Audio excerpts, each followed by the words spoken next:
ഇവിടുത്തെ എല്ലാ ശ്വാസനിശ്വാസങ്ങളും മുഖ്യമന്ത്രിയുടെ ചാമ്പറിലേക്ക് എത്തിക്കുന്ന ഇൻ്റലിജൻസും വിജിലൻസും കൃത്യമായി പറഞ്ഞിട്ടുണ്ട്. വമ്പിച്ച രീതിയിലുള്ള മുന്നേറ്റമാണ് മുസ്ലിം ലീഗ് നടത്താൻ പോകുന്നത്. ആ മുന്നേറ്റത്തിൻ്റെ മൈലേജിൽ മുസ്ലിം ലീഗ് മുന്നോട്ട് പോകുമ്പോൾ ശക്തമായി കൈപിടിച്ച് കോൺഗ്രസിനെയും മുസ്ലിം ലീഗ് കൊണ്ടുപോകുന്നുണ്ട്. നിലമ്പൂർ അതിൻ്റെ ഏറ്റവും ചെറിയ ഒരു പൈലറ്റ് സ്റ്റഡിയാണെന്നുള്ള വിവരം ഇൻ്റലിജൻസ് വൃത്തങ്ങളും അവിടെ കൊടുത്തിട്ടുണ്ട്. അതുകൊണ്ട് തന്നെയാണ് മനഃപൂർവ്വം കുഴപ്പങ്ങൾ ഉണ്ടാക്കാൻ വെള്ളാപ്പള്ളിയെ രംഗത്തിറക്കുന്നു, സമസ്തയെ പ്രതിക്കൂട്ടിലാക്കാൻ ഉമ്മർ ഫൈസിയെ രംഗത്തിറക്കുന്നു, സമസ്തയൊന്നും ഉപയോഗിക്കാത്ത ഭാഷയിൽ ഇതര മതസ്ഥർക്ക് സമുദായത്തോട് വെറുപ്പുണ്ടാവും രീതിയിൽ സ്കൂളും സമയമാറ്റ വിഷയത്തിലൊക്കെ കാണിച്ചു തരാം, വോട്ട് അങ്ങോട്ടാക്കി തരാം എന്നൊക്കെ പറഞ്ഞ് ഇതൊക്കെ എന്തിനാണ്? ഇതൊക്കെ പിണറായി വിജയൻ പറയിപ്പിക്കുകയാണ്. നിങ്ങൾ മനസ്സിലാക്കണം. നമ്മളെ വെറുക്കാനായിട്ട് ഒരു മുസ്ലിം വിരുദ്ധത അഴിച്ചുവിട്ടിരിക്കുകയാണ്. കഴിഞ്ഞ ദിവസങ്ങളിലൊക്കെ കണ്ടത് അതാണ്.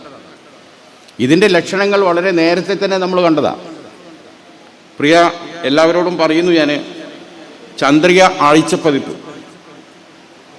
ചന്ദ്രിക ആഴ്ചപ്പതിപ്പിൽ ഇത് സംബന്ധമായ വളരെ കൃത്യമായി ഏകദേശം 12-15 പേജുകളിലായി നിങ്ങളെ സമ്മേളന പ്രമേയത്തെക്കുറിച്ച് ഞാൻ എഴുതിയൊരു ലേഖനമുണ്ട്. ഇത് വെറുതെ ബളായി പറച്ചിലല്ല. കാരണം അതൊരു പ്രിൻ്റഡ് മീഡിയയിൽ കൊടുത്തത് എന്തിൻ്റെ പേരിലാണെന്ന് വെച്ചാൽ, എന്തെങ്കിലും കേസ് ഉണ്ടെങ്കിൽ പോരട്ടെ, സർവ്വ തെളിവുകളാണ്. ഈ കോപ്പി ചന്ദ്രികയിൽ കിട്ടാനില്ല. 2 ആഴ്ച മുമ്പ് ഇറങ്ങിയ പതിപ്പാണ്. നിലമ്പൂരിൽ അടിച്ച മുഴുവൻ കോപ്പിയും 6000 കോപ്പിയോളം നിലമ്പൂരിൽ ഇലക്ഷൻ ടൈമിൽ ചെലവിട്ടു. കാരണം ഈ സ്റ്റാറ്റിസ്റ്റിക്സിന് ഒരു മറുപടി പറയാൻ ദേശാഭിമാനിക്ക് കഴിഞ്ഞിട്ടില്ല, ആർക്കും കഴിഞ്ഞിട്ടില്ല. അതുകൊണ്ട് ഞാൻ പ്രിയപ്പെട്ട റഫീഖിൻ്റെ അടുത്ത് ഇതിൻ്റെ PDF കൊടുത്തിട്ടുണ്ട്.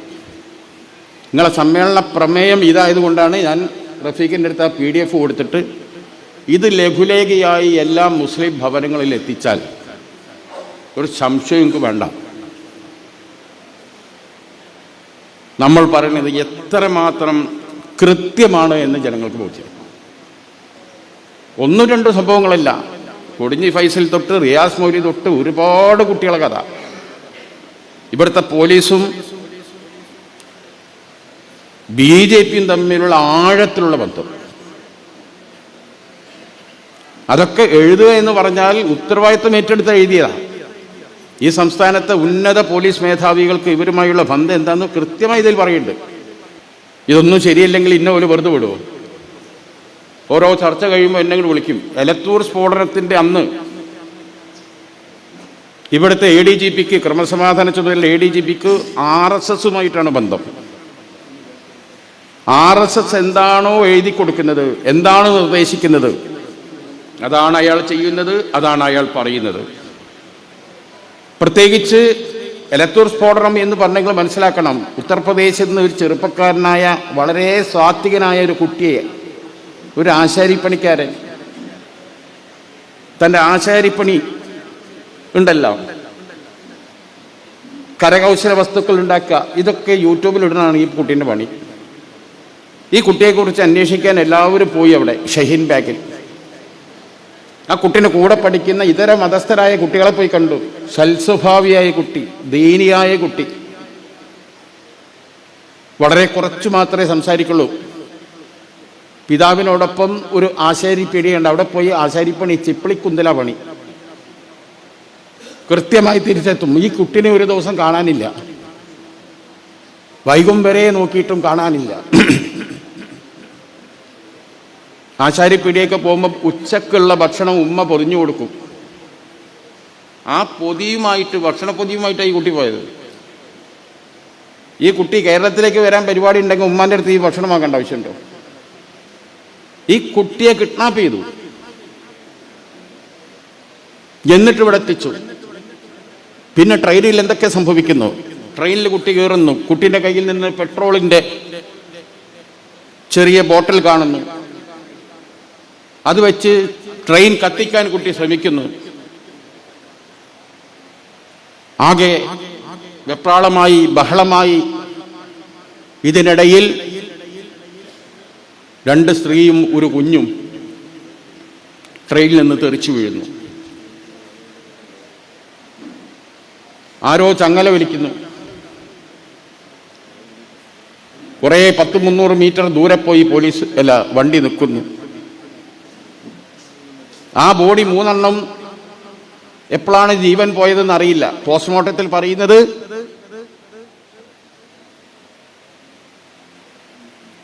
1 മണിക്കൂറും 10 മിനിറ്റും, ആക്സിഡന്റ് പറ്റിയതിനു ശേഷം 1 മണിക്കൂറും 10 മിനിറ്റും കഴിഞ്ഞിട്ടാണ് ഡെത്ത് സംഭവിച്ചതെന്നാണ് പോലീസ് പറയുന്നത്. മരിച്ച നിലയിലാണ് ഞങ്ങൾക്ക് കിട്ടിയത്. അപ്പം ഈ ട്രെയിൻ നിന്ന് ഇവർ വീണിട്ട് 1 മണിക്കൂറും 10 മിനിറ്റും കഴിഞ്ഞിട്ടാണ് പോലീസ് അവിടെ എത്തുന്നത്.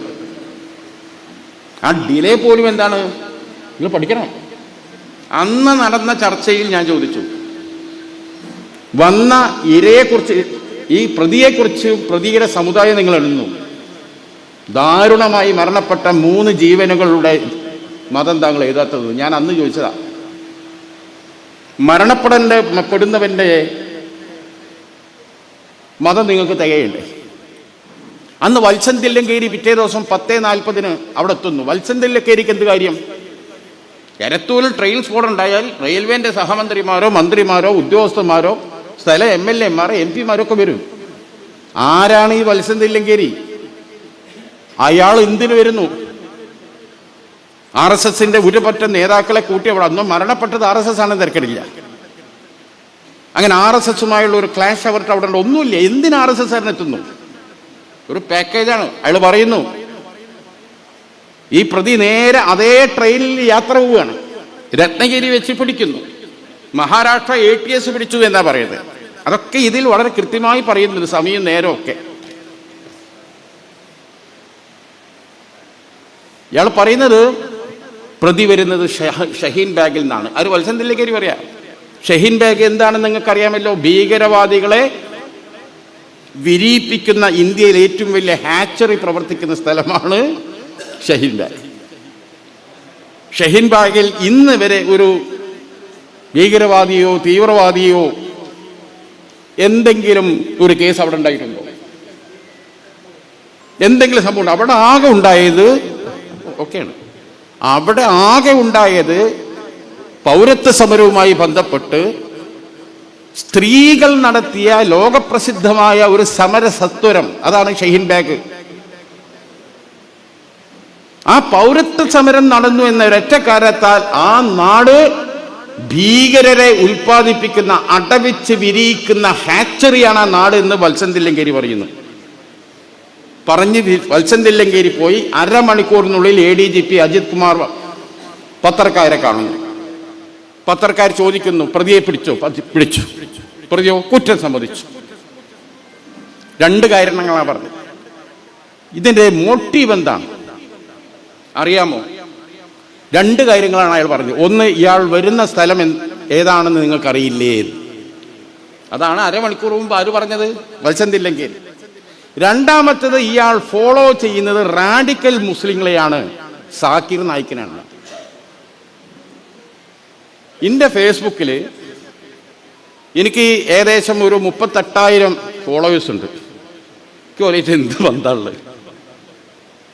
ആരൊക്കെ എന്നെ ഫോളോ ചെയ്യണം എനിക്കറിയോ. സാക്കിർ ടെലിവിഷനിൽ വന്ന് ഡിബേറ്റിലൊക്കെ പങ്കെടുക്കുന്ന നമ്മുടെ പ്രതീക്ഷയാണ്.